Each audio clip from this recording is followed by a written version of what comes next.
नमस्कार दोस्तों, welcome back हमारे इस चैनल पे जहां हम आपको फाइनेंशियल लिटरेसी की बात करते हैं। लास्ट टाइम हमने डेट फंड्स शुरू किए थे, उसका आज सेकंड वीडियो कर रहे हैं कि डेट फंड्स में क्या क्या कैटेगरीज हैं, कैसे कैसे हम उसके अंदर इन्वेस्ट कर सकते हैं। तो शुरू करने से पहले एक बार रिवाइज कर लेते हैं। देखिए, पहला ओवरनाइट फंड था जिसमें मैंने आपको बताया था कि एक दिन की अवधि के पेपर होते हैं। ये हाईली लिक्विड फंड्स होते हैं, ओवरनाइट फंड। इसके बाद आते हैं लिक्विड फंड्स, उसके बाद आते हैं मनी मार्केट फंड। ये तीनों जो हैं ये बहुत ही लिक्विड होते हैं। इसमें अगर आप पैसा लगा रहे हैं और निकाल रहे हैं तो हो सकता है कि 24 घंटे के अंदर ही आपको पैसा वापस मिल जाए। ये एकदम ही लो रिस्क कैटेगरी में आते हैं और इसका रिटर्न जो रहता है वो अमूमन 5 से 7% रहता है। समझ लीजिए कि आप जो पैसा सेविंग बैंक में रखते हैं वो पैसा आप इसके अंदर डाइवर्ट कर सकते हैं। काफ़ी लोग इस तरह से करते हैं कि अपनी सैलरी या अपना मंथली एक्सपेंस जो है वो छोड़ के बाकी का पैसा इसके अंदर इन्वेस्ट कर देते हैं ताकि उनको बैंक से ज़्यादा इंटरेस्ट मिले और वो जब भी चाहें वो निकाल सकते हैं। कुछ ऐसे भी स्कीम्स हैं जिसके अंदर पैसा आपको within half an hour मिल जाता है। तो ये जो कैटेगरी है सबसे कम अवधि की सबसे सेफ कैटेगरी है, लिक्विड कैटेगरी के अंदर आते हैं। इसके बाद मैंने आपको बताया था कि ड्यूरेशन फंड्स होते हैं, लॉन्ग अवधि के पैसे जिसके अंदर 3 से 6 महीने, 6 से 9 महीने। उसके नाम अगर मैं बता दूं तो ultra short, short term, medium to long term, long duration fund, dynamic bond fund, ये सारे इस कैटेगरी के आते हैं। इसके अंदर जो पैसे लगते हैं वो पैसे समझ लीजिए कॉर्पोरेट बॉन्ड्स के अंदर लग गए और इस तरह से डिफरेंट डिफरेंट इंस्ट्रूमेंट्स में जिसके टाइम फ्रेम बड़ा है उसके अंदर ये पैसे लगते हैं। अब आज का जो हमें पॉइंट कवर करना था वो क्रेडिट रिस्क फंड कवर करना था। क्रेडिट रिस्क समझने की कोशिश करिए कि डेट फंड में 3 तरह का रिस्क चलता है। एक होता है क्रेडिट रिस्क। क्रेडिट का नाम आपको आ गया कि जैसे कि कंपनी की वैल्यूएशन, कंपनी की जो काबिलियत है वो क्रेडिट रिस्क फंड में आ जाती है। मतलब अगर कंपनी उतना पैसा आपको बना के इंटरेस्ट करके नहीं दे पाए तो वहाँ पे उसका दिवालिया अगर फूक जाए या किसी भी तरीके से कंपनी आपको पेमेंट ना कर पाए, वो रिस्क को हम क्रेडिट रिस्क फंड बोलते हैं। से फॉर एग्जांपल कंपनी ने आपसे 100 रुपये लिए और आपको कोट किया कि हम आपको इतने पैसों पे 12% रिटर्न ऑफर कर रहे हैं।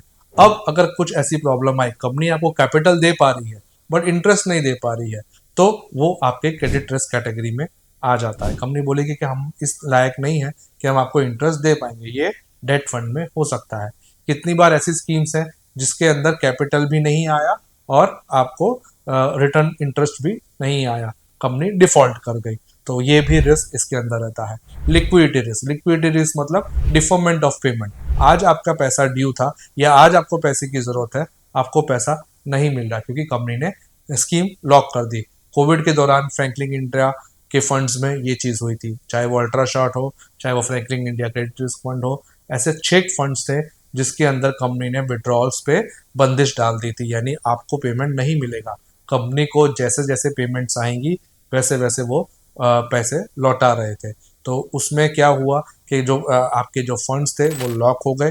तो 6 महीने से लेकर 2 साल कंपनी को लग गए पूरा पैसा चुकाते। पैसा आ गया, कंपनी ने ब्याज के साथ लौटा दिया, बट जो रिस्क उसके अंदर इन्वॉल्व है वो मैं आपको बता रहा हूँ कि ये रिस्क इसके अंदर इन्वॉल्व है। आप समझे तो ही इन्वेस्ट करें। इसी तरह इंटरेस्ट रेट रिस्क इसके अंदर होता है। इंटरेस्ट रेट रिस्क क्या होता है कि समझ लीजिए आज की तारीख में जब ये वीडियो बन रहा है 2024 में, तो इस समय जो इंटरेस्ट रेट चल रहे हैं गवर्नमेंट के रेपो रेट, सीआरआर, वो सब जो रेट चल रहे हैं वो अगर गिरते हैं, अगर डाउन जाते हैं, तो आपकी जो भी बॉन्ड फंड्स हैं, जो भी डेट फंड्स हैं, उसमें आपको रिटर्न ज्यादा मिलेगा। क्यों ज्यादा मिलेगा, एक दो उदाहरण से समझ लेते हैं कि आपने एक बॉन्ड लिया है, उसमें आपको जो रेट ऑफ इंटरेस्ट ऑफर हुआ है वो 8% हुआ है, यानी आपके जो पेपर्स हैं वो 8% पे खरीदे गए हैं।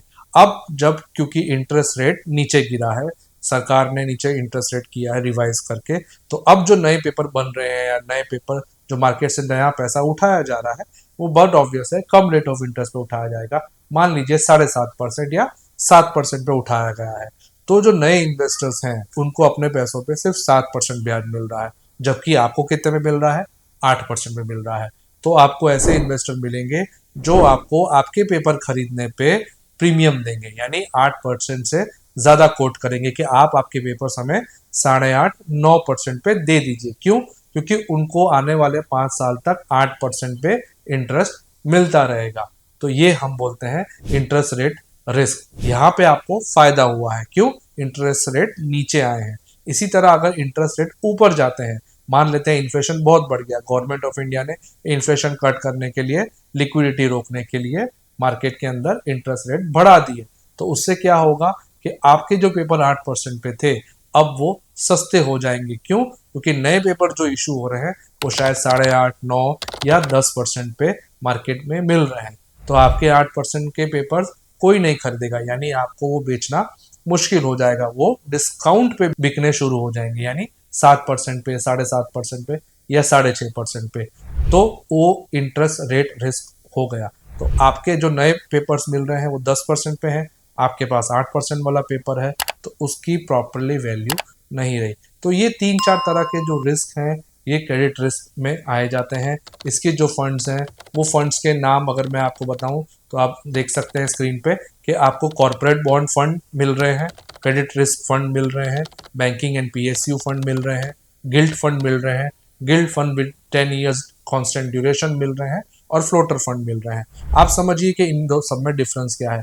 ये मैच्योरिटी फंड जैसे नहीं है, ये ड्यूरेशन फंड जैसे नहीं है, ये क्रेडिट रिस्क फंड्स की कैटेगरी में।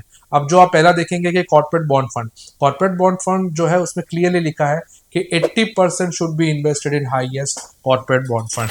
इसका क्या मतलब हुआ? इसका ये मतलब हुआ कि जितने भी AAA+ रेटिंग फंड्स हैं या जितने भी A+ कैटेगरी के फंड्स हैं उसी में 80% पैसा फंड मैनेजर को इन्वेस्ट करना पड़ेगा, यानी ये लेस रिस्क फंड हो गए हैं। उसमें रिस्क बाकी फंड्स के मुकाबले बहुत कम होगा, और इसका सीधा रिलेशन कहाँ से रहेगा कि इसका रिटर्न, इसका रेट ऑफ इंटरेस्ट भी अमूमन थोड़ा कम रहेगा। इसके बाद आप सेकंड कैटेगरी में आइए तो उसमें लिखा है 65% इन लोअर देन हाईएस्ट रेटेड, यानी जो हमने ऊपर जो बॉन्ड कॉर्पोरेट बॉन्ड फंड देखे उससे 65% लोअर रेट, यानी इसका इंटरेस्ट ज्यादा हो जाएगा। क्यों? क्योंकि इसमें रिस्क थोड़ा ज्यादा है, जो क्रेडिबिलिटी है कंपनी की वो इसमें थोड़ी उन्होंने हैम्पर करी हुई है, इसीलिए वो ज्यादा इंटरेस्ट कर रहे हैं। क्यों? और इसका जो रेटिंग होगा वो शायद AA- हो सकता है या A- भी हो सकता है। तो ये आपको ध्यान रखना है कि क्या रेटिंग है। देखिए AA-, A-, AA+, भी अच्छी रेटिंग मानी जाती है म्यूचुअल फंड्स के अंदर, बट फिर भी आप समझिए कि यहाँ पे रिस्क इन्वॉल्व है। यहाँ पे जो फंड मैनेजर्स हैं वो बहुत सारी चीज़ों का ध्यान रखते हैं कि कंपनी जो पैसे मांग रही है उसकी एसेट्स कितने हैं, उसकी बैलेंस शीट कैसी है, उसके प्रमोटर्स का ट्रैक रिकॉर्ड कैसा है, ये सब पैरामीटर्स देखने के बाद ही रेटिंग भी दी जाती है। पर फिर भी बिजनेस सिनेरियो बदलते हैं और कंपनी चाह के भी नुकसान में आ जाती है कि भाई वो चाहती नहीं है, पर कुछ वर्ल्ड के ऐसे पैरामीटर्स चेंज होते हैं कि कंपनी का ऑर्डर को नुकसान होता है, कंपनी को नुकसान होता है, कंपनी को पैसे लौटाने की क्षमता नहीं रह पाती और वो डिफॉल्ट कर जाती है। सो ये रिस्क जो है ये पेपर रिस्क है, क्रेडिट रिस्क है। इसमें आपके पैसे जो लगे हुए हैं वो हो सकता है कि आपके टाइम पे वापस ना आए या ना ही आए, तो वो आपको ध्यान रखना है। इसके नीचे आप देखेंगे बैंकिंग एंड पीएसयू फंड्स है। इसका पैसा 80% पीएसयू बैंक्स में लगता है, जो बैंक बोरोइंग करती है शायद लोन्स लेने के लिए। और दूसरे जो है गिल्ड फंड्स, गिल्ड फंड सबसे सेफ कैटेगरी के फंड कहलाए जाते हैं और उनका अवधि भी सबसे ज़्यादा होती है जो कि 10 साल की होती है।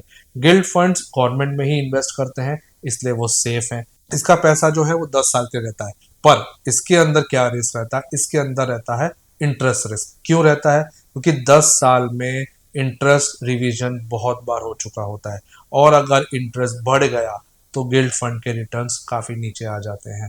तो आपको ध्यान रखना है कि जितना लंबी अवधि का पेपर उतना उसके अंदर इंटरेस्ट रेट्स होना के चांसेस ज़्यादा हैं। सबसे कम किस में रहेगा? ओवरनाइट फंड में, लिक्विड फंड में, मनी मार्केट इंस्ट्रूमेंट में, क्योंकि वो पेपर 3 से 6 महीने के, एक दिन के, 91 डेज के या मैक्सिमम 1 साल के रहते हैं, तो उसमें इंटरेस्ट रेट रिविजन इतने आएंगे नहीं, तो उसका रिस्क सबसे कम है।